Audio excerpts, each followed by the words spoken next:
અમદાવાદમાં હની ટ્રેપ ગેંગનો મોટો પર્દાફાશ થયો। વેપારીઓ અને સિનિયર સિટીઝનને ફસાવી રૂપિયા પડાવાયા છે। ઝોન 5 એલસીબી અને રામોલ પોલીસે 3 આરોપીને ઝડપી પાડ્યા છે।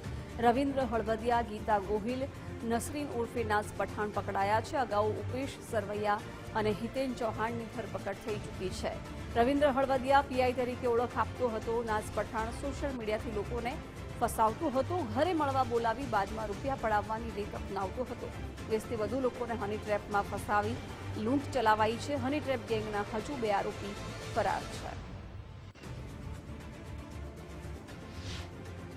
જેનો ઉર્ફે કિંજલ પટેલ તરીકે પોતાનું એકાઉન્ટ વાપરતી હતી। આ 3 આરોપીને રામોલ પોલીસ સ્ટેશન અને ઝોન 5 એલસીબી દ્વારા અટક કરવામાં આવેલા છે।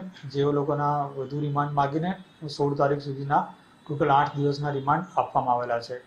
આમાં જે મુખ્ય આરોપી છે કે જે આ હની ટ્રેપ કરવાનું જે કાવતરું કરતો હતો એ જે રવિ છે, રવિ કરીને કરતો હતો અને જે પોતે ગીતા ગોહિલ છે, બંને જોડે રહેતા હતા। અને જે નાઝ છે, નાઝ પોતે પોતાના અલગ અલગ નામથી ફેસબુકમાં તેમજ ઇન્સ્ટાગ્રામમાં એકાઉન્ટ બનાવતી હતી અને એકાઉન્ટ બનાવીને એ લોકોના કોન્ટેક્ટ કરીને નાઝ એમની જોડે ચેટ કરીને ત્યારબાદ જે માહિતી એ રવિ પટેલને તેમજ જે હાર્દિક છે જે પકડવાનું બાકી જે લોકોને આપતી હતી એ લોકોને કન્ફર્મ કહે કે આ વ્યક્તિને તું બોલાય।